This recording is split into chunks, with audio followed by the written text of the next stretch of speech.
Welcome, everyone. Thank you for joining the SPOR Application Programming Interface webinar. We will now start the webinar. Please note that this session is being recorded and will be made available through EMA corporate website and YouTube channel. Throughout the session, you can interact with us by posting questions on the interaction tool Slido. And in Slido, you can remain anonymous. But if you opt to provide your personal data, your name, you are hereby consenting to the processing of your personal data as explained in EMA Data Privacy Statement. Next slide, please. So interaction with us is via the Slido on the code that you can see on the screen or the QR code. Please put your questions there and vote in the questions that you want to hear answered before raising more questions. Questions will be shown on the screen and will be managed at the end of the webinar live by the presenters. In the background, we will attempt to address some of the questions throughout the session. And at the end, we will go through the unanswered questions, particularly the most voted ones, and try to address them orally. Please bear with us that sometimes we have a high volume of questions, and also, more importantly, the most suitable person to address those questions is the presenter. Therefore, we won't be able to answer the questions throughout, and we will leave them to the end. And we may, unfortunately, run out of time towards the end. So please have a look at the questions that have been sent already and vote them before placing more questions, as this will increase the likelihood of those same questions being addressed. We may sometimes park questions altogether because we need to consult other colleagues that are not present today, or we might need further information which is specific to a case, and we may refer you to raise a question on our service desk for further tracking, investigation, and support. So please bear with us. Next question. Next slide, sorry. So the presentations today will be available in the SPOR portal documents section and also published on EMA events webpage. They will be available as soon as possible. We will also make available the recordings of today, the videos, and these will be shared on EMA YouTube channel, also on the EMA events webpage. So if you go to EMA events webpage, you will eventually find the PowerPoint and the recording of today's webinar. So without further ado, I'd like to hand over to today's presenter, Andre Ido Uz and Angel Sempere Sanchez, who are our solution architects for SPOR, and they will tell you all about the SPOR application programming interface. So hand over to you. Good morning. Thank you, Isabel, for the introduction. My name is Andre Ido. I'm the SPOR platform architect, joined by Angel Sempere Sanchez, who will support me if we need to go into further details, but I will be leading the presentation today and also trying to answer your questions. This is the last in the SPOR webinars that have started last week or the week previous. This is the webinar about the application programming interface for SPOR, and this is the first time when we are able to discuss all of the SPOR APIs for all 4 data domains. So the goals of the session are to give you an introduction and update on the SPOR APIs, give you examples on how to use them, guide you to relevant documentation and how to get support, and share with you what our latest news and planned features for the future are. This is a more detailed look at our agenda today. We will go over what is an API, how to get access to the SPOR API, support, API resources and concepts, and demos. We will take a small break and then come back for news, plans for the future, takeaways, and the Q&A session. So why use an API, an application programming interface? This is a bit of an introduction to get us all on the same level from a technical perspective. An API, we have some quotes here from the internet. It's a set of routines, protocols, and tools for building software applications or a software component that exposes operations and has inputs, outputs, and specific types. So an API is not something that you can install locally. Is not something that automates human activities directly. It's not an end-to-end system for a specific connection between, for example, an NCA or the EMA. And it is not an acronym for active product ingredient. We're trying to make sure there are no confusions here. Yes, so the APIs that we're discussing today for SPOR, we are hosting the components at the EMA.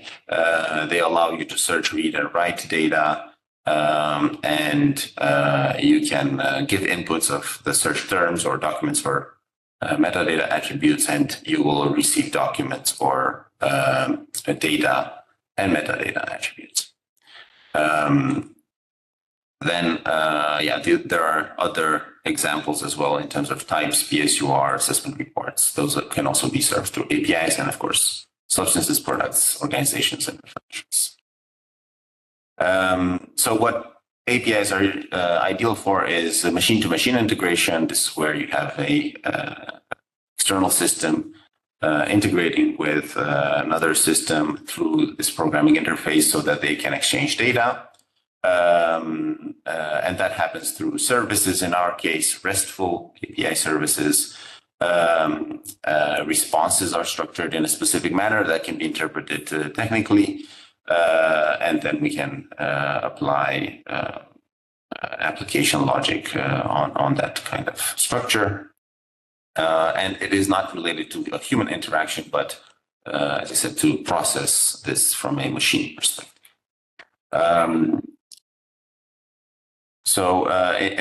And the principle is that clients of the APIs, they can consume the data according to their business needs, whether in big chunks or in small chunks, filtering or taking a full data set, and then also taking specific information out of the structured data model that APIs provide, or the full one.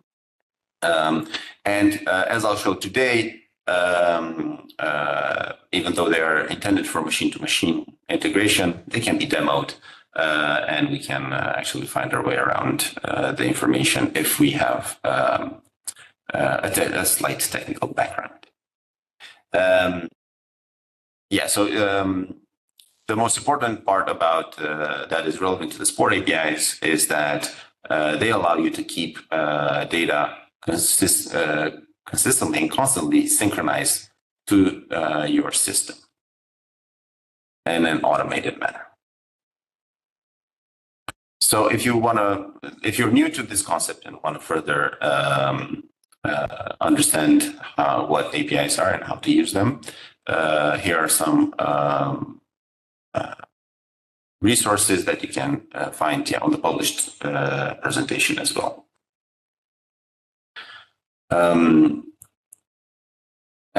Closing to wrap up the API section,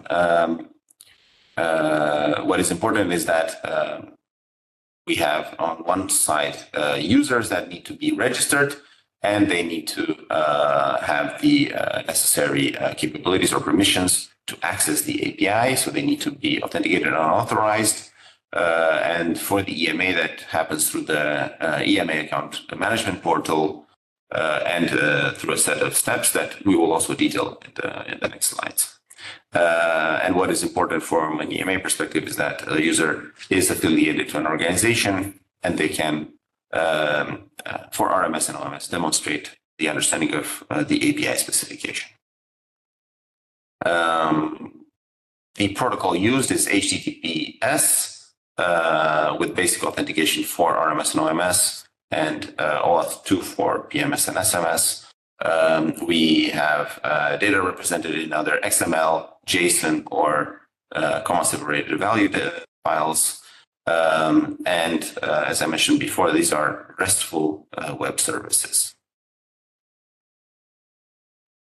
As I was saying in the introduction, today is the first time that we can discuss broadly about all the APIs for all data streams in SPOR. We have, on one hand, SPOR v1, which is the RMS and OMS APIs, which have been available for a good number of years and have been demoed before in either webinars or other events. Access is granted upon request. We will go through the process also shortly in these slides, but you can find more details in previous recordings. We now have SPOR v3. It used to be that we called it v2. However, this remained a version of the API released only internally to EMA and to a limited amount of external users. What is now currently available to all external users is version 3 of the SPOR API that allows access to PMS and SMS data. And please bear in mind that both PMS and SMS are still under development, so there might be features that are implemented in the future that may have impact on the API. This will be communicated ahead of time through the channels that we also shared earlier. An important note is that SMS and PMS implement the FHIR standard. We use version 4.40, that is the R5 FHIR version Preview 2.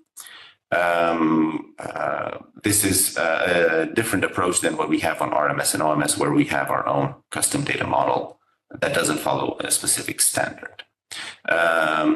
The authentication and authorization approach is through OAuth 2 client credentials flow. That is a specific machine-to-machine secure approach to authenticating clients. And SMS was released earlier this year. The access is for any registered user with the EMA, so NCA's industry, but also any other user affiliated with an organization. PMS, there is currently access granted to industry since July. Specific NCAs have already been gaining access as of this quarter. However, full NCA access will be available in Q1 2025. Just for a few statistics on SPOR API T1, so OMS and RMS, we used to have a different total number of API calls a few years back. However, improvements in our infrastructure have actually helped us to understand the usage that the APIs get, and we have engaged directly with specific users to help them adapt the way they use the API to their use cases. So with this, I also ask you if you have any questions or any need for support and how to use the OMS or RMS APIs or PMS and SMS for your specific purpose, feel free to contact us through the EMA service desk so that we can provide you the support needed. So we used to have 400,000 API calls for RMS and OMS altogether. We are now down to 250,000 calls in a 24-hour time span. We're closing in on almost 200 registered users specifically for the API, and we're serving over 70,000 users registered with the EMA through the web UI. There are specific busy periods where external users and our internal systems are syncing with RMS and OMS. They're showcased here. They're amazingly throughout the night and early. And this should be of interest to you if you're aiming to have your integration set up on a schedule. You may want to still do something early in the day, I guess, for your working day to start with fresh data, but bear in mind of these times. On API v3, PMS and SMS, we have less API calls on average on 24 hours for now. We have 188 registered accounts for 100,000 API calls. I think this will grow organically as integrations are also developed further. And we notice different time frames that are the busiest for both PMS and SMS. Of course, PMS has most of the traffic due to the large amount of data. In principle, even though these are busy periods, the integrations can be implemented at any time during the day. For now, we have good performance, a different infrastructure than what we have for RMS and OMS, which may have caused or may have had performance issues in the past. I will get, though, to the new section on the information about the improvements in performance that we've done both on RMS and OMS. Right. And now let's talk about how to request access to the SPOR API. So we used to have this section dedicated to getting access to SPOR API V1, RMS, and OMS. The process for that requires you to also register on the UAT environment and then run a specific set of tests and provide the test case evidence through a service desk request. And based on that, the access is provided. So this is the process for SPOR V1.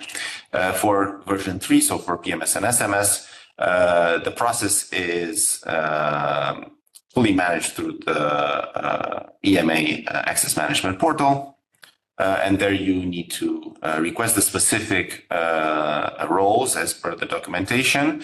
And with that, provide proof of affiliation to the organization that you're asking for the role in context of. And once you have that permission, that role, that also allows you to self-service API client credentials, which will then allow you to access the PMS or SMS API. What is important while registering for the EMA account portal in production is to use a specific username. A good pattern for that is your organization name and API. Use an email address that is unique when registering with the account management portal, and an email address that is monitored that you can read. Please remember to submit any change request to OMS so that you can affiliate to the right organization. Just as a side note, I saw a hand raised. Please ask your questions through Slido, and my colleagues will either answer them while the presentation is ongoing, or I will answer them at the end of the presentation. Thank you. And then, of course, if needed for RMS, OMS, create a super user role. I'm saying that because for PMS and SMS, the role that allows you to gain API access is the super user role. And yes, then choose the right role for your type of organization and your type of needs, either for RMS and OMS on V1 or for PMS and SMS.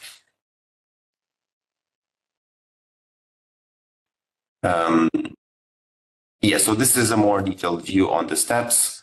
So for RMS and OMS, register on the account management portal in UAT as well, and complete the access request form, which you can find on the SPOR portal. Open a services request and attach your form with the information there that should include the test case evidence. Then we will be able to process the request and grant you access to the production APIs for RMS and OMS. On SMS and PMS, make the request to the specific role, and for that request, you need to provide your proof of affiliation. That will be approved by the EMA, and after that moment, you can self-service your client credentials through the Request API Access menu item in the EMA account management portal. Please refer also to the documentation for the specific data streams that you're looking for. So OMS and RMS are in the SPOR portal. SMS and PMS documentation has been published on the EMA corporate website as well. Right. Once we have the access approved, this is a typo. This is for PMS and SMS. An email is sent for PMS and SMS with your auth to client credentials that you can then use in your system to integrate with SMS and PMS, and I'll shortly show that as well as part of my demo. While for RMS and OMS, you would have already been able to use the API with your username and password after access has been granted to you in production. Now for help, support, and other communications, there's one single point of entry for any questions, requests, or incidents for any type of user, and that is our service desk, which I think you should be familiar with. So there you can report incidents, but also make requests, such as the requests to gain access to the RMS and OMS APIs, but any other request, for instance, to help with your specific API integration use case. What we are doing on a day-to-day basis to monitor the system, and we've had quite a good experience in the past years with specific challenges of the SPOR platform and the increased use that we've had. So we're monitoring consistently the health, and once issues are identified, our team is notified and is immediately able to react to this if any issues arise during EMA business hours. So that is from 8:30 to 6 p.m. on a weekday or a working day. And then outside of business hours, the effort is as soon as possible. What we attempt to do is to have any specific issues that are impacting a wider audience to be able to fix that within 4 hours typically. And if that is not possible, notifications are posted on the ServiceNow portal with information about the issue and any workarounds if available. While in, let's say, the past 3 years, we've had quite a few challenges in the stability of the platform, as I said, due to the increase in usage and the need for SPOR data in more and more processes. We have stabilized quite significantly for the past year. And it's been a very good period now for the past few months. We are able, however, if there is any incident, on average to recover within an hour at least. In terms of documentation, the SPOR portal provides sections specific to documents. And there are both the technical section and the general section. In the general section, you can see API access, documentation, and webinars. And in the technical section, information related to data models, documents, and key technical documents, for example, sample payloads, integration patterns, the API specification, and the XSD schema for RMS and OMS. On PMS and SMS, the main website where we publish our information is the EMA corporate website. And for PMS, we have a full implementation guide with some chapters still under writing. However, Chapter 1, Chapter 2, and Chapter 6 are relevant for an API integration. Chapter 1 gives you details about how to register for PMS. Chapter 2 is the definition of all the data elements that are in scope of PMS for describing product data in a structured manner. And Chapter 6 gives further details on how to use the APIs. Part of that information is also in Chapter 1. For SMS, we have a more limited more limited document that accounts for all of the above, and that is the SMS guidance for external users, which gives you information about registration, data, and any other technical aspects. You can also find more information about the FHIR standard itself. There's a specific version that you should look up on FHIR, that is FHIR version 4.4.0. And here you can understand more about the FHIR standard data model, but also other functionality that is standard within the FHIR, described by FHIR, such as the search functionality and what specific attributes are searchable per data entity. Furthermore, on the API resources and concepts related to all streams. So again, in terms of API specification that is published on the SPOR portal for API v1, and that covers both OMS and RMS, as well as the XSD schema to be able to generate the data model in your local system. There are integration patterns which explain how to keep the data in sync with OMS and RMS.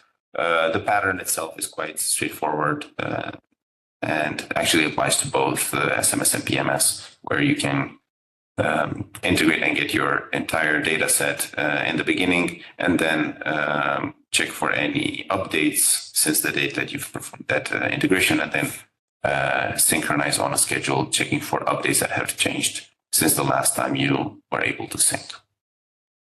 And again, we have the sample payloads for API v1.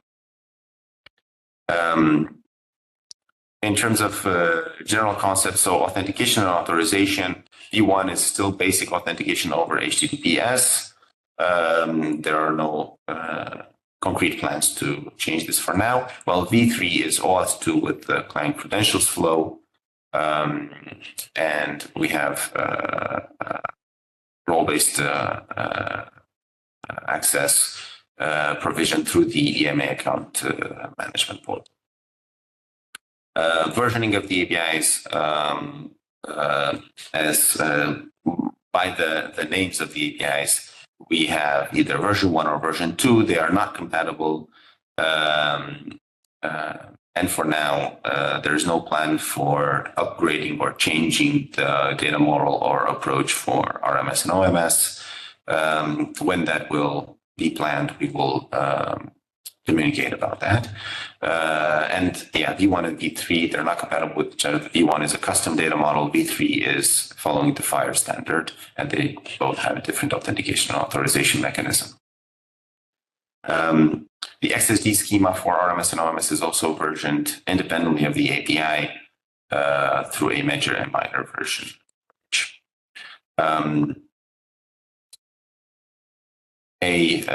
So in terms of resources, HTTP verbs, and representation, the API specification explains on what resources the APIs expose. So what endpoints, what verbs, for instance, for list terms, organizations, or documents, or substances and products. Yes, please bear in mind always all the communication is UTF-8 encoded. Data can be represented either in XML or JSON. The default format is JSON. And for RMS and OMS, you may also use zip and comma-separated values for specific downloads. We use the standard HTTP verbs for retrieving data and also for posting, for example, change requests on RMS and RMS, such as post, put, get, delete. Usual HTTP status codes are used. The 200 range for successes and 400 for user errors and 500 for server errors. Of course, you can find more information about the status codes on HTTP documentation.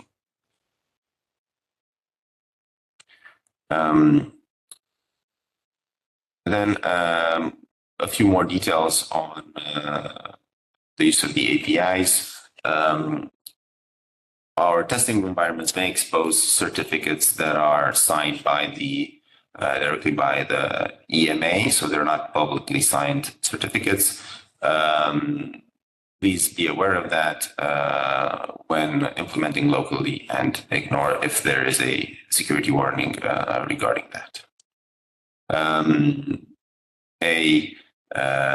Unaffiliated user, even though they are able to use the SPOR web UI, they are not able to get access to the SPOR API. So as I was mentioning earlier on the registration requirements, in order to receive the specific role, a user must be affiliated to an organization, either for RMS, OMS, and SMS and PMS. All APIs offer pagination. In order to paginate through the next pages on version 1, we have mandatory query parameters for page size, and search token. The next page or previous page elements in the response will give you the full URLs to use. Please bear in mind that the maximum number of results per page for V1 are 1,000 for RMS, 200 for OMS, and I also added information for SMS and PMS. The maximum is 100. For specific cases where it may be that we respond with the 400 series code, where the request was badly formed. It may be that the payload, for example, for a change request is not correctly created. So please refer to the payload examples that we have in the documentation. Or if you're more technically inclined, you can also inspect the way the web UI makes those kind of payloads, for example, for change requests by submitting a change request from the web UI. One last point, we ignore any incorrect query parameters, so any name of parameters that are submitted with a request that are not known by the system. Please be aware of that, because it may be that typos are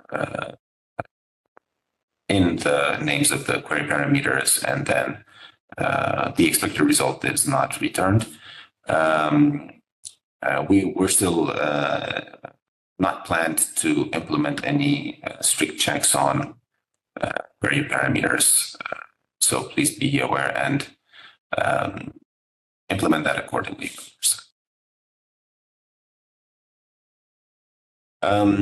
Furthermore, to help users that are newer to the API concept, so there are multiple resources online on using or browsing APIs from in a more user-friendly manner while implementing a system, or in parallel to having a specific system integrated to an API. So one of the most popular tools nowadays is Postman, which is a tool that I'll also use to demo the APIs today. SOAP UI is another type of tool that can help you test or use APIs directly. The SPOR web UI uses the SPOR API v1 API in providing functionality. So you can use this and inspect how it makes requests to the backend through the browser.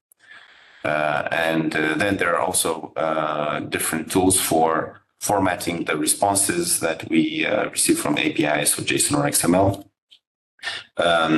For one example is Code Beautify. Postman itself already, for example, beautifies the response, and we will see that shortly. To further understand APIs, please refer also to the Richardson maturity model, which is a maturity model for RESTful APIs, and that will it would give you an introduction into what a resource is, what HTTP verbs are, and hypermedia and other types of controls on REST APIs that should be available. In terms of the resources available on our APIs, so for SPOR v1 on RMS, these are the different elements that can be retrieved. So we have RMS lists, terms, translations, change requests, document, search queries, subscriptions, tags, and preferred names. On OMS, we have a more limited set, so organizations and locations, change requests, and documents. Then for PMS, as I said, PMS and SMS are both based off of the FHIR standard. This is an overview of the different FHIR resources that are in scope of the systems. So for PMS, we have the medicinal product definition, packaged product definition, administrable product definition, device definition, manufactured item definition, regular authorization, clinical use issue, ingredient, and document reference. The details of these you can find in Chapter 2 of the ISO IDMP Implementation Guide for PMS. And please note that the data that we have available today is synchronized in PMS from SciMed and XCDMPD. And due to that, we are actually not able to have data for all the resources or fields that should be in scope for PMS. That data will be provided by external users in the future. And for SMS, for now, all of the data is contained in one FHIR resource, the substance definition resource. So that concludes the section to introduce you about the APIs and access and support and general information. We will now go into the API demo and tips for each type of data stream. And we will show here how to use the OMS API. Focus will be on the OMS merge process, which is quite specific. Have a short demo on RMS feature, and then a more detailed demo on SMS, which is the first time that we are doing this for. So in previous webinars, there have been quite extensive demos for both OMS and RMS. I will demo very specific things for today. So I will focus on organization and location merges in the demo and show you our UAT implementation of providing a version reason in either a new version for an organization or a location. Of course, the OMS API allows other capabilities such as retrieving full lists of organizations, locations, searching for specific with specific queries, and getting details and also the history of organization or location. Before I go into the demo, just a couple of tips that I want to go through, and I'll have that for each section. So bear in mind that if you're trying to access the API, a specific API role is required for OMS and RMS. Even if you may be able to use the web UI, that doesn't directly grant you access to the API. So be aware that you may receive a 401 code unauthorized if the specific role is not granted. We are able to return a maximum of 200 organizations or locations on a single page. If you do not specify the count that you are looking for, the default is 20. And you can control this through the page size parameter. Please refer to the SPOR v1 API specification for the full list of query parameters that are available per endpoint. Our preferred approach is that you build your API query specifically and filter as much as possible so that you retrieve the specific data that you're looking for.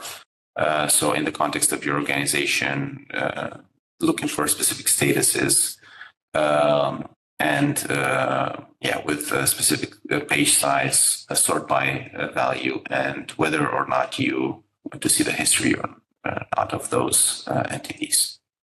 You can always retrieve all the organizations by providing, or locations by providing page size 0. This cannot be returned with any, this is a parameter that cannot be used with any other query parameters. So you cannot provide any other filters except for whether you want to see the full history or not of the entities. Bear in mind that some attributes are multi-language, for example, the address on location. And one last note, if location IDs start with ORQ instead of LOC, do not consider them. It's also important to look at the type of identifier that location or organization has. ORQ identifiers refer to the fact that there is a change request ongoing and that the data is still provisional. Only when a lock dash type of ID is granted to a location is when the data is current. And in principle, you should not be seeing this type of data unless you have an open change request to a new location.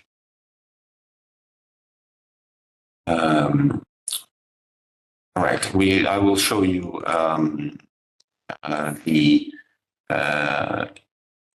general information about merges that happen in OMS for either organizations and locations, and I will also show you what an API response looks like for that.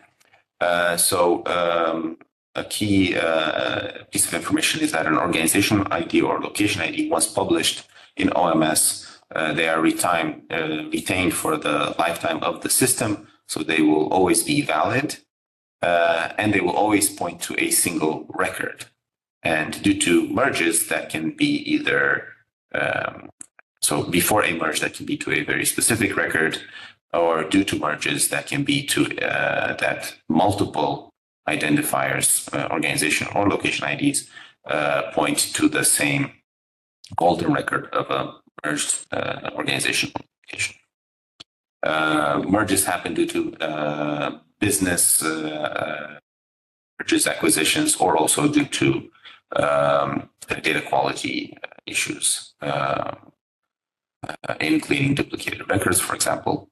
There is only one identifier that is the survivor.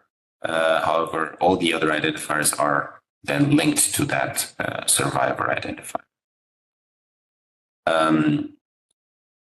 So I will show that we can use either one of the IDs to retrieve the same data. And this is implemented in order to still keep the proper references from any systems using those specific identifiers.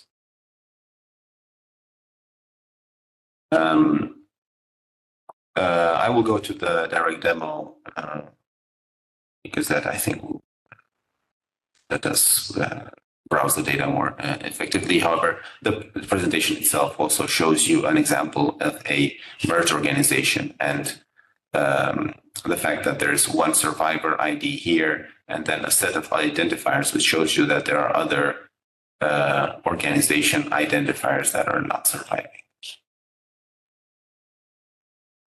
And everything I mentioned is also valid for locations, but I will start with organizations. So I have here the response for organization 17 749.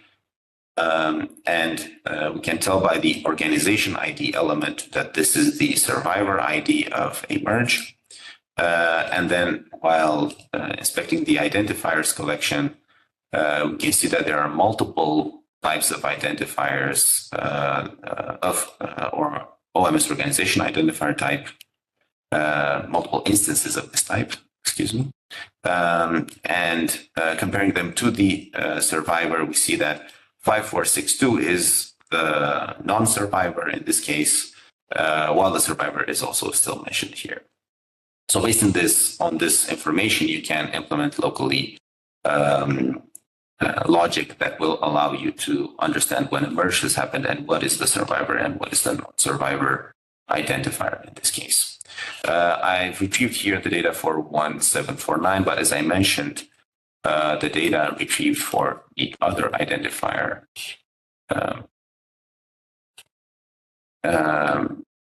is actually the same. So we should see the same response, still with the 1749 as the survivor, and then the same collection of identifiers and the same other business data of the organization. The same collection of identifiers that should allow you to understand that the merge has happened and what is the survivor and the non-survivor. The same applies for locations. I have here location 5472. Its location ID is 5472. That is the survivor. And then in the collection of identifiers of type OMS location identifier, we find two. One is the survivor and the other one is the non-survivor.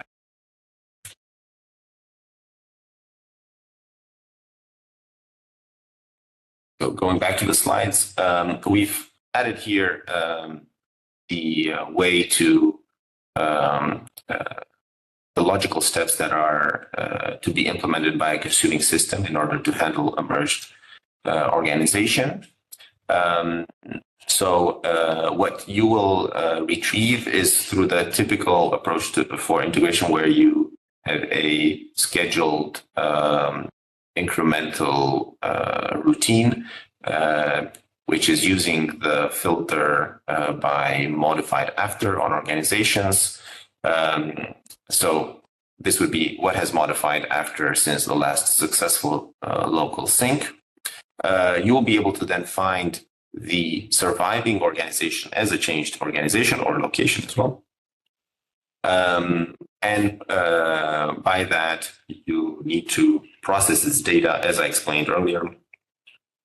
So for each identifier code that is of the specific type for OMS organization identifiers that has changed since that date, get the detailed organization, which in which you need to compare the entities under the collection of identifiers with the organization ID. The organization ID telling you that that is the survivor, and then anything else that is not equal to that is a organization that was merged into the survivor. And the same applies for locations, with the difference that we need to query the locations endpoint.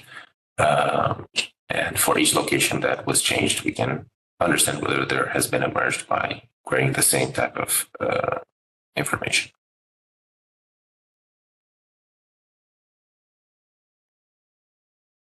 There may also be unmerges that happen. So that is the reverse action of what we explained.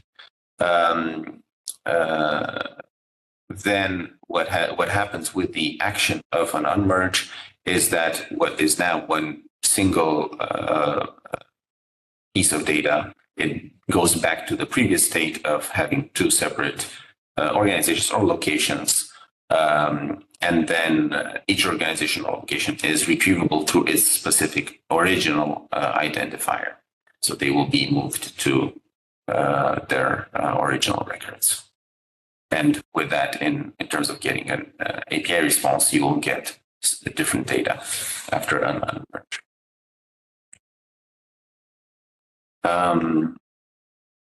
So that wraps it up for merges and the details. The API data related to that type of process.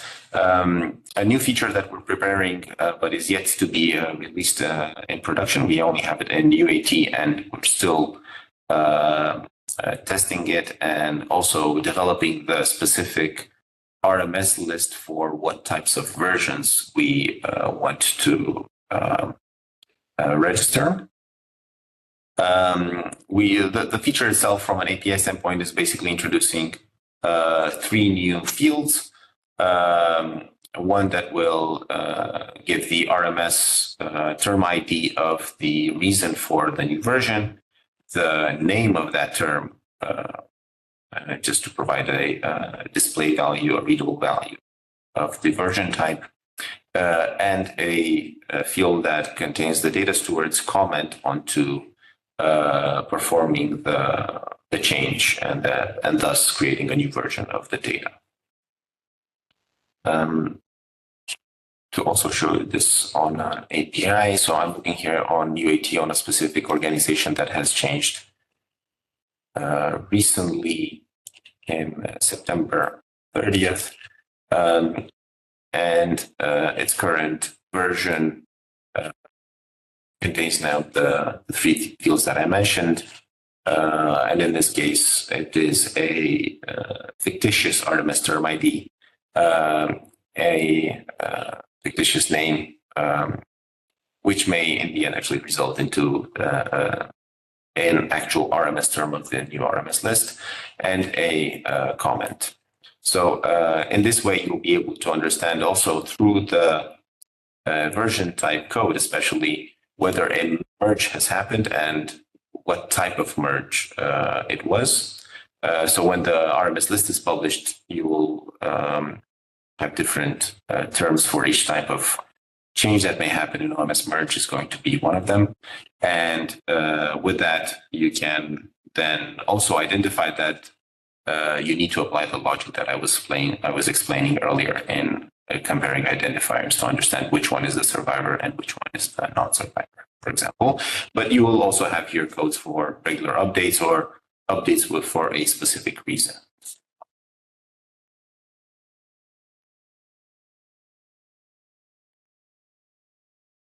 And that wraps it up for the OMS section. As I mentioned, other functionality standard for OMS has been demoed in previous webinars. So in looking at the time, I won't dwell. For RMS, there are also all the other capabilities that have been demoed before, and I will only show you how to retrieve from the API what is the RMS term ID based on a license list, so either Meta or ATC. And that's also a use case explained here. I will show you how to perform this exact request and then the next request to get information about the RMS term.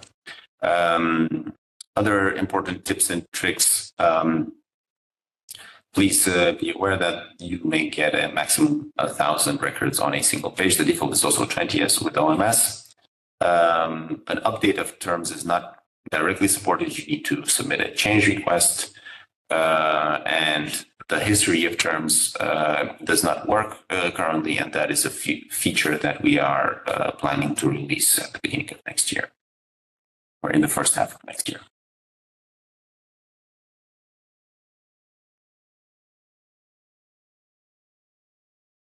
Before I jump to the next slide, let me be searching for RMS terms based on identifiers from a license list. So this is a term from Medra.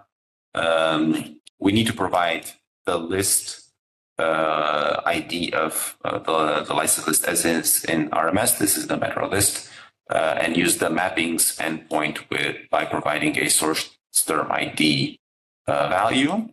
And this will return a list of identifiers, and in principle, it should return a specific one. And with that, we can copy the URL of the link of the identifier itself, use that as the request to retrieve the full details of the term.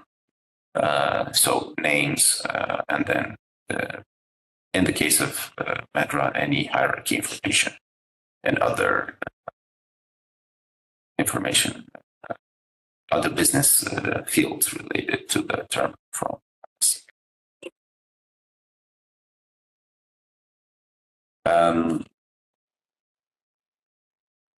That is the feature that I wanted to demo for RMS. I will now move on to V3 APIs. So I will not demo information related to PMS. We included here a slide where to get information and stay informed related to PMS, new features and planning. There's quite a lot of documentation or resources. The previous PMS API webinar was held on 8th of July. There's a recording of that you can check for how to use the PMS API, where I showed the main use cases. Moving on to SMS. I will show you in a demo how to search for substances, how to get specific data by a substance ID, and how to identify key data elements that we have for substances. Please be aware that at the search endpoint, due to SMS implementing only one FHIR resource, the search endpoint returns the same data and all of the data of substances as the getById endpoint. The maximum number that can be returned is actually 100 on a single page. The default is 10. I update this before we publish an updated version of the presentation. As I was mentioning about FHIR, we're using the standard FHIR search capabilities, and then in order to submit the number of records per page that you require, you need to use the _count query parameter as per the FHIR standard. History of substances is not yet supported, and the integration approach applies that was also mentioned for RMS and OMS. Create a local copy of the data and then perform an incremental scheduled process that uses the last updated query parameter. This is again the FHIR standard parameter, so that you get the updates since the last time and date when you had a successful sync.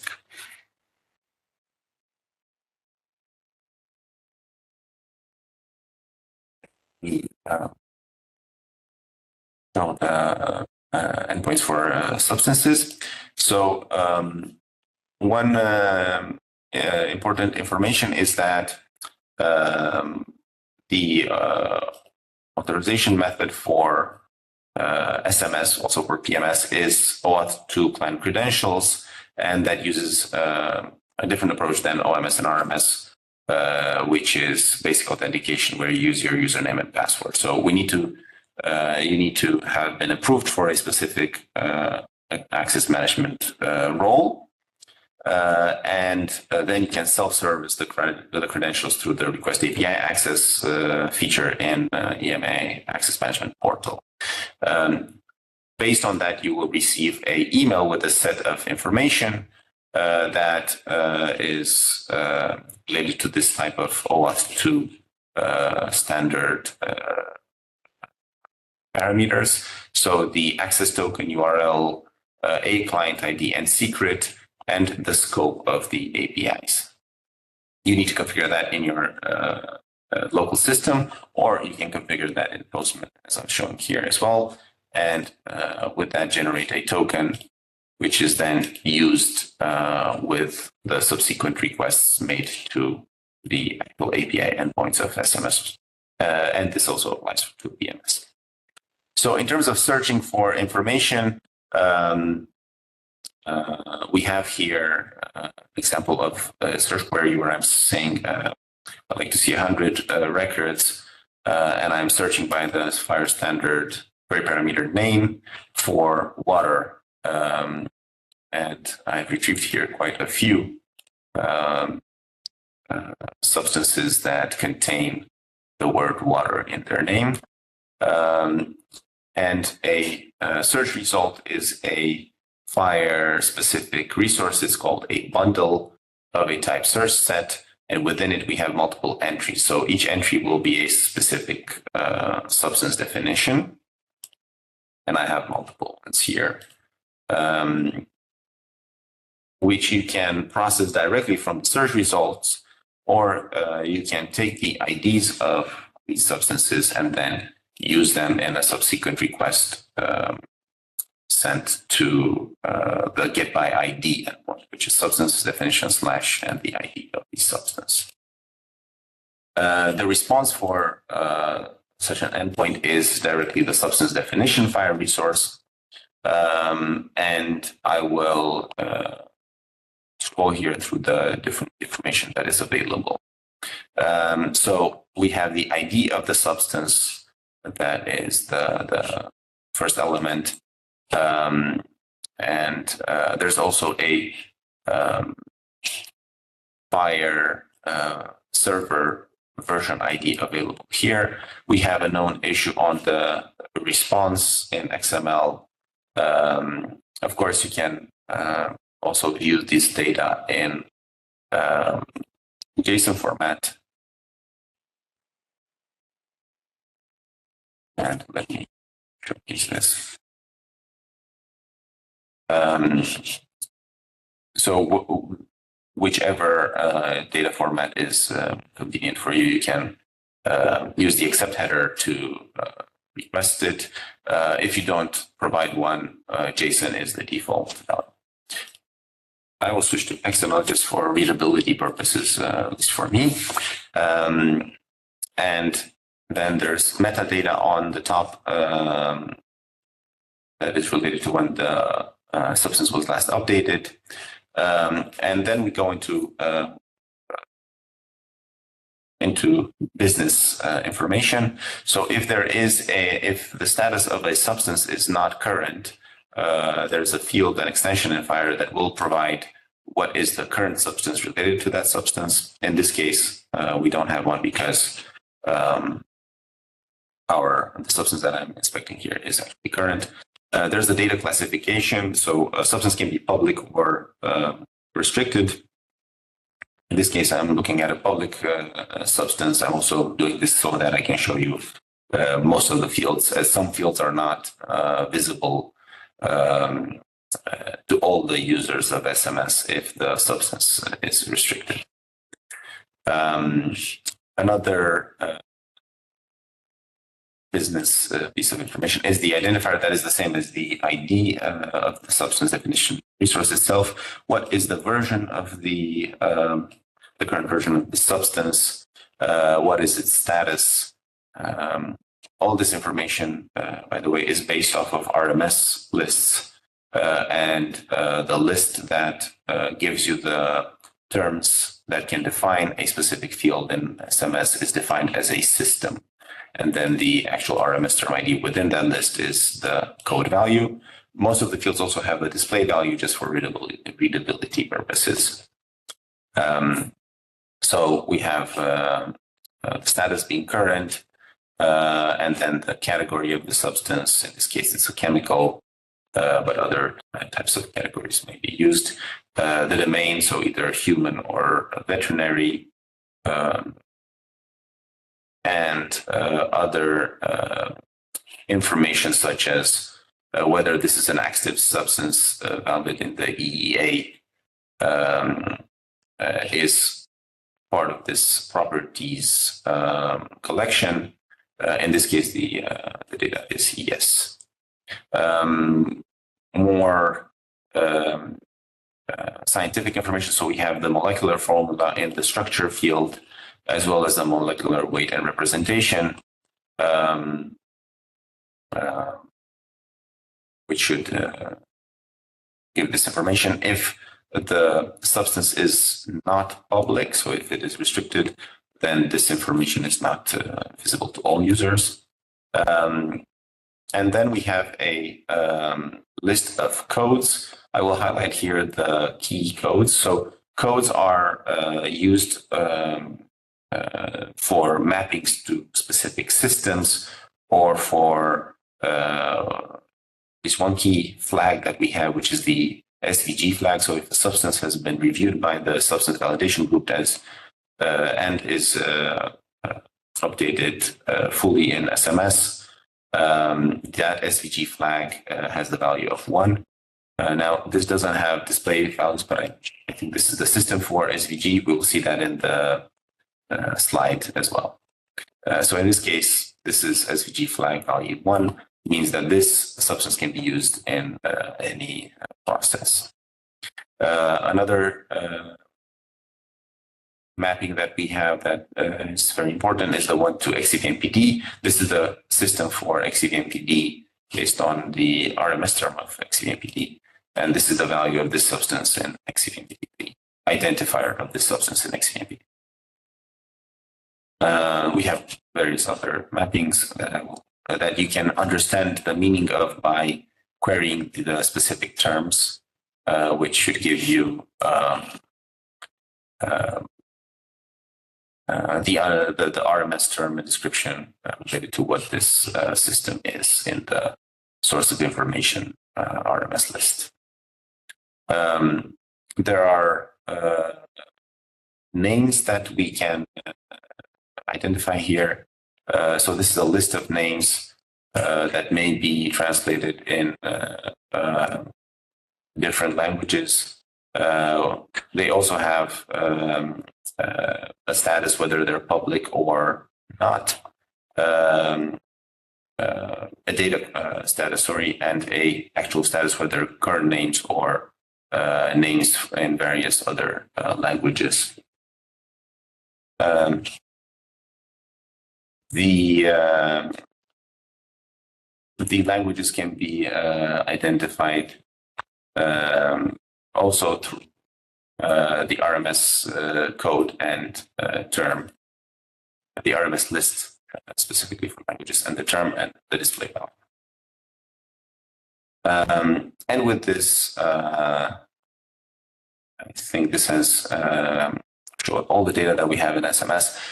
One last mention for the relationship to other substances. This is an example of a salt-to-parent relationship to another substance that you can identify through this ID.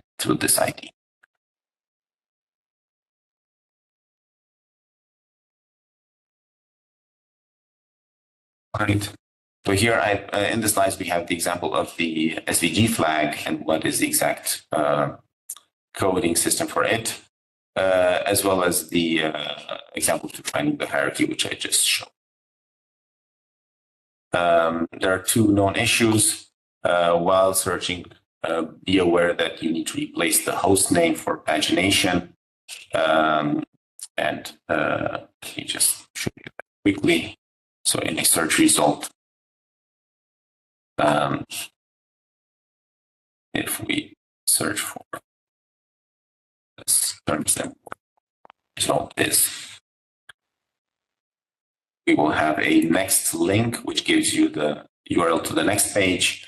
The host name needs to be replaced with the proper SMS API host name. And XML data is not always correctly returned in the get substance by ID endpoint. The workaround is to do a search with using the ID parameter with your substance ID, but you will also find substance data fully in any search result. And with that, the demo section concludes, and this is where we can have a short break, and we'll come back with the news and the Q&A section. Thank you. Please note that we take a 10 minutes break, just to be specific with the short. So we will be back in 10 minutes. Thank you. Okay, so welcome back. That was the section with the demos for the different specific functionality that we wanted to highlight today. I'll go over some news and features that are coming on the API side, and then we'll have a short quiz and the QA section. So in terms of news, the most important part of 2024 was the opening up the PMS and SMS APIs for read access. As I mentioned before, industry has access on PMS since July. NCAs to be granted, either end of this quarter or beginning of next quarter, fully. And on SMS, we have access since April. On OMS, we want to release the feature that I just demoed for the version reason in Q1 2025. We will first publish the RMS list related to the different types of versions. In the past years, as I mentioned in the beginning, we've done significant improvements on the stability and the performance of the system, specifically to OMS and RMS, which were implemented initially on a approach that was not suited anymore for the usage that we had. And we've improved the performance of the system tenfold, and the stability of it with another order of magnitude, if not multiple orders of magnitude better. On RMS, we are currently implementing the history of terms, and we also want to release that in Q1, probably late Q1 2025. A demo on that will follow next webinar. So again, this is the timeline: API access for PMS, for NCAs, for reading data, the OMS version reason, the term history for RMS, and for PMS, we have already started the analysis and design for full adoption of the major version of FHIR R5. As I've mentioned before, we are currently on R5 BV2, which is not the major version.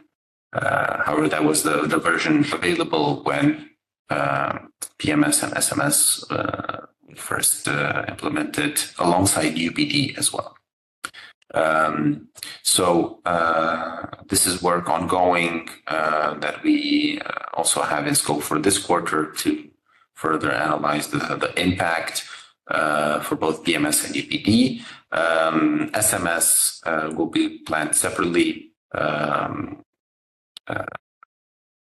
possibly after the adoption of FHIR R5 for PMS. However, we have to see. It may be that we choose to actually go with everything together. As of now, OMS and RMS, we don't have any plans to move them to R5 to FHIR at all. So they're implementing custom data model, and they will stay as they are for the foreseeable future. So in terms of takeaways from this session, this webinar was meant to give you an introduction and update on SPOR APIs V1 and V3. If you were not yet familiar with this technical approach, there was an intro into what is and what an API is not, and what are the technical details of that. The process for requesting access for the different APIs was described. Also showed you where to find relevant documentation and how to ask for support through the EMA service desk. Shared information about how we monitor the system, and made you aware that the SPOR web portal contains key documents about API use. I showed you what are the API news and planned features, and last but not least, showed you the demos of key features on OMS, RMS, and SMS. And as I mentioned, please refer to the PMS-specific webinars for PMS demos. It is now the time for a quiz. So we can use Slido for that. I will try to switch to Slido on my screen here. Bear with me.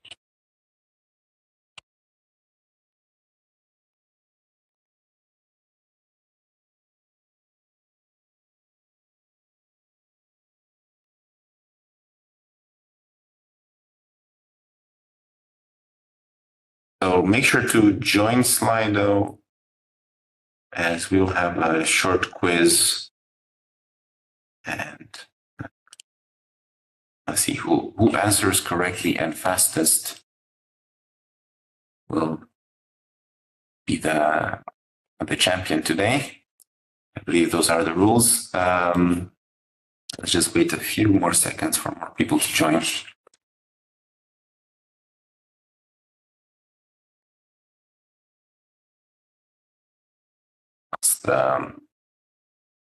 If we have a good enough amount of people, we can kick off the questions.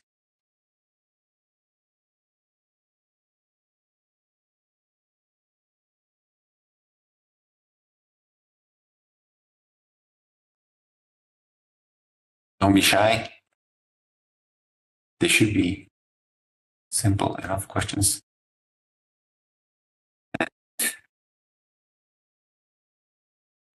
Yes, I think we can kick it off if one of my colleagues can start it. Yeah, so for what kind of integration is an API ideal for? Human integration, machine integration, animal integration? Or PI does not refer to any integration. That should have been API.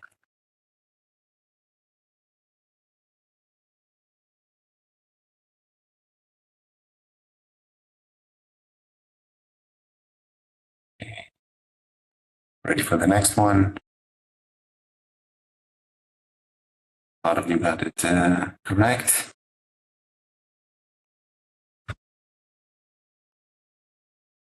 And S is the leader so far.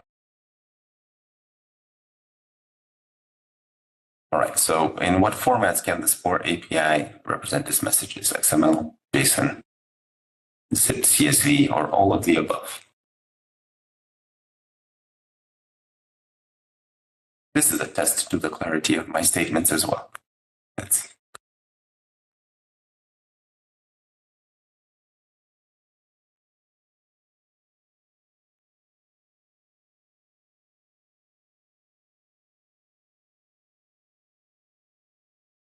Okay, good percentage.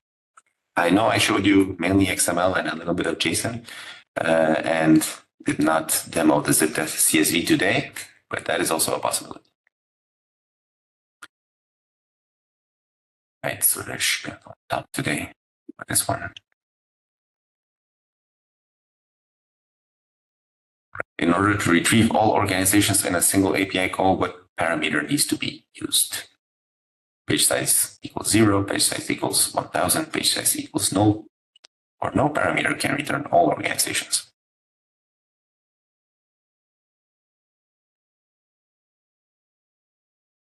If you've been to other SPOR API webinars, this may look familiar to you. These questions. The correct answer is page size 0. It was one of the tips on the OMS slide, demo slide. Well done, Thomas. A new leader with every new question, so makes it interesting. In the SMS API response for a substance, which fire field displays the SVG flag? A relationship, a code, a name, or a type?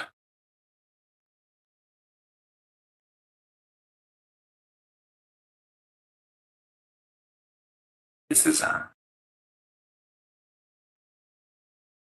we demoed while looking at a substance, and is also in the slide. All right. The majority got it right. It is a code. How can you update a term in RMS via the API using term ID and then the name of the attribute to be updated in the same call? It's not possible at all in SPOR, not possible via API, but a change request can be submitted. Or search for a term, then place the second API call once the term is identified. I hope you're able to answer faster than I can read these options. That will give you a better score. All right. Change request to this.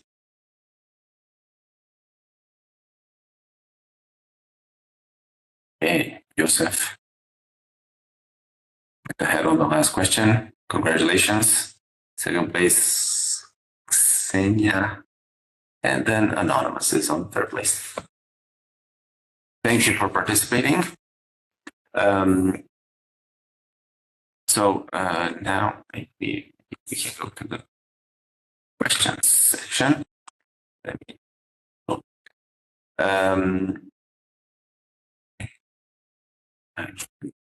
start questions, as most of the questions should have been answered by my colleagues during the webinar, and they have picked the ones that I should be covering directly here. Right, so at the top, I have never managed to find the API URL for PMS or SMS in any documentation. The help desk forwarded the V2 URL. Where is the V3 URL documented? Very good question.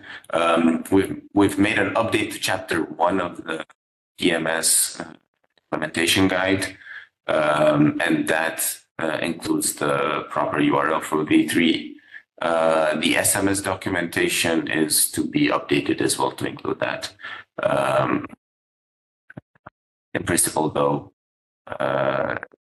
the base path is the same for both PMS and SMS.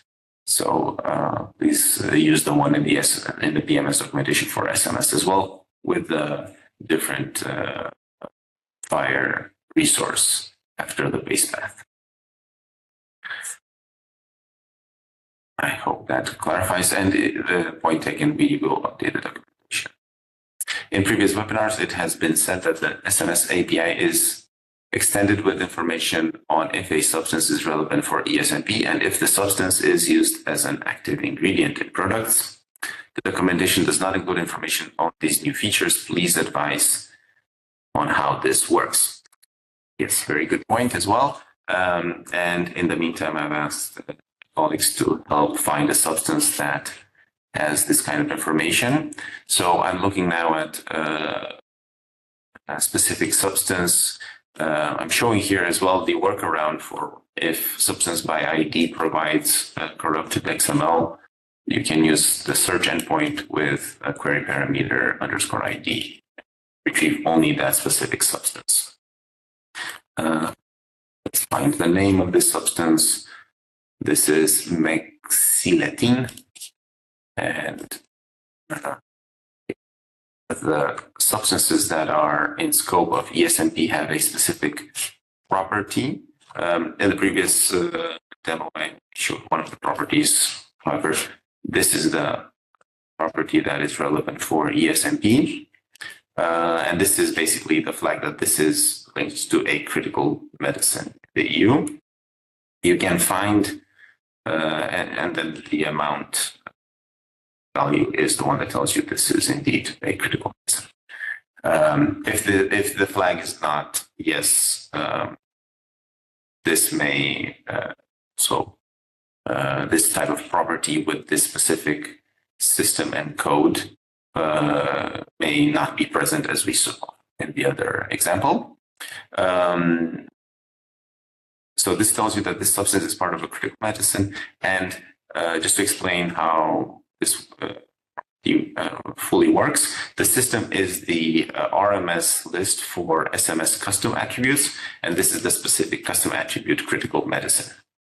There are other attributes. This is also the active substance in valid EAA. So this is how we find ESMP-related substances in SMS.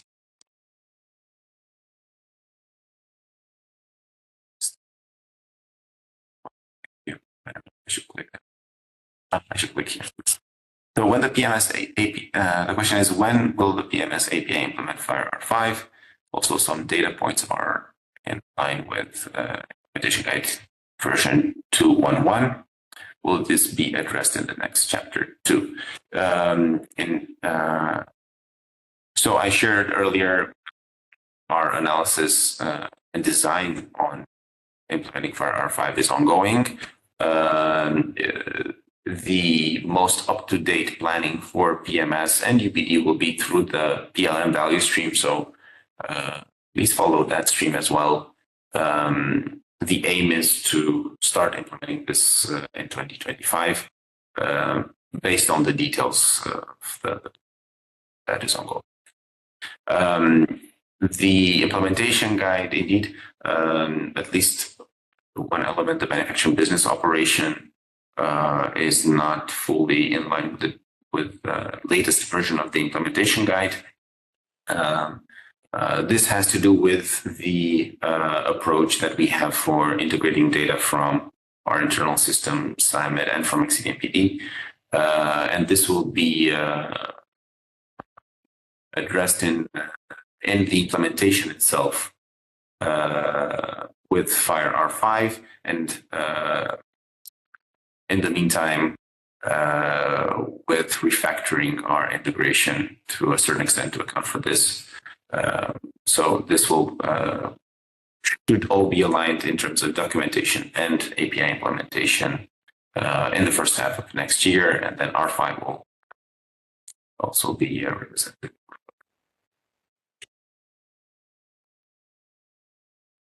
When does the OMS version type data go live? So as I shared, we expect that to go to production in Q1.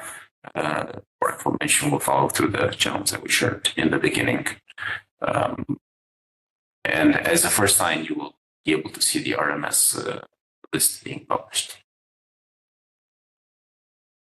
Can the SMS API show total count of substances in search result so we can cross-reference number of substances returned across all pages? Yes, and let's just demo that quickly. Please, again, familiarize yourself with the FIRE standard, and especially with the search capabilities that FIRE has defined as we implement those as per the standard. So the way to check what a specific result, what is the total number of substances in a search result, is by using summary query parameter. Think what is summary count, and let me add a filter to it. It should give us, so 42 substances are including the name water and have been updated since the 14th of September 2024. You can use this without it. And there may be other FIRE parameters and search capabilities that may be of use to you. Please refer to that documentation.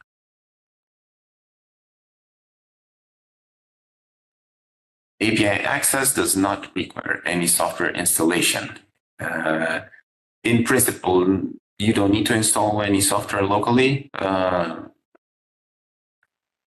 However, for RMS and OMS, be aware that you need to provide the test case results of using the API. So for that, you will need a specific tool. You may be able to do that through the browser as well, but that may not be the most useful or user-friendly approach. So in principle, to request the access, you don't need to install any software, but to be able to provide for RMS and OMS the best case information, you may need to do that.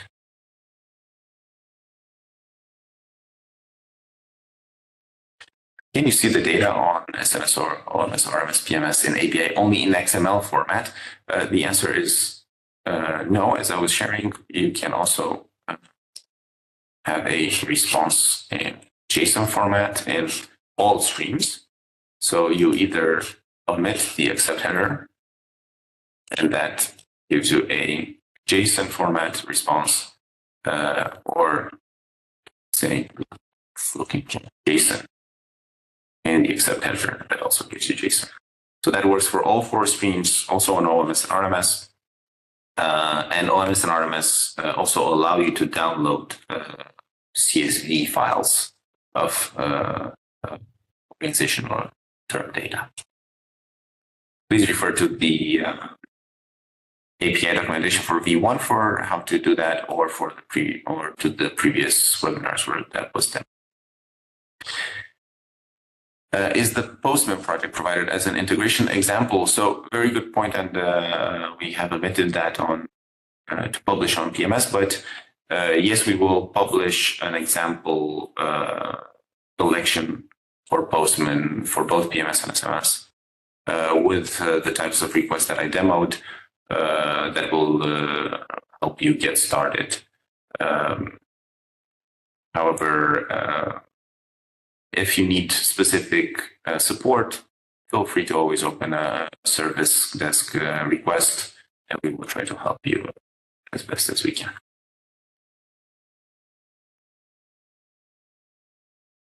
That wraps up the questions that were flagged by my colleagues to be answered verbally in the session. Last chance to get one through. There you go. Very good question, to which I don't know the direct answer of. Bear with me a second. So the way to find this out is to actually check the FHIR documentation.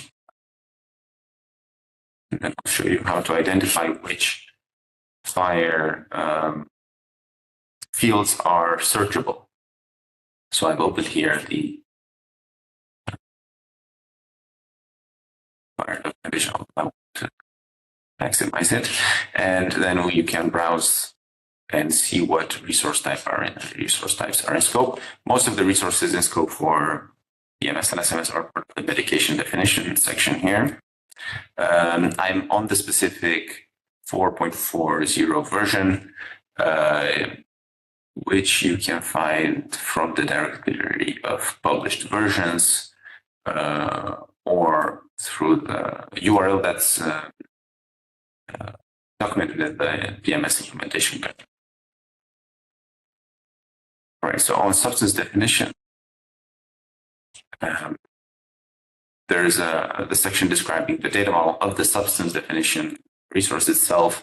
Be aware that, as I showed you, not all the fields are in scope of substance data, and that also is valid for PMS. And then at the bottom of the page is where we have the searchable parameters in FHIR on substance definition. And as I see here, properties are not searchable. So in principle, no, you cannot search by specifically that the property that tells you that this is a critical medicine substance.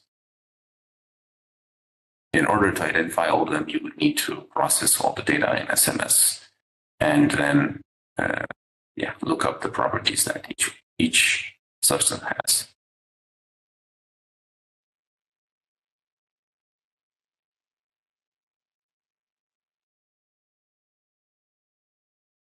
So, yes, sorry for the Andre, I think Pedro wanted to jump in, if you bear with us for a second. Oh, yeah, sure. Hi, so just to provide some additional information. So SMS has 2 different custom attributes. One is about the role if a substance is an active substance in a product approved in the EU or EA, and then a different custom attribute is if that substance is related to the critical medicines list. So these two custom attributes are populated for the substances that are in scope of either of these two attributes, and this information is retrievable in the SMS API.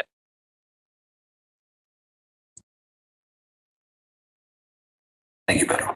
So only these two attributes are in scope that I'm also showing here. And the response of the substance that we demoed earlier. Thank you. Any other questions? I don't see any more questions on the screen. There were a few questions that we parked because they were for PMS or for UPD, and we're trying to address them in the background. While the participants can still put in more questions, I would suggest, and I would really appreciate if you could still spare a few minutes to give us a little poll, a little survey of how you found today's webinar and what we can still do to improve for next webinar. So thank you very much for joining this technical webinar on the SPOR API, and we really look forward to hearing your feedback and to see you at the next round of webinars. Thank you.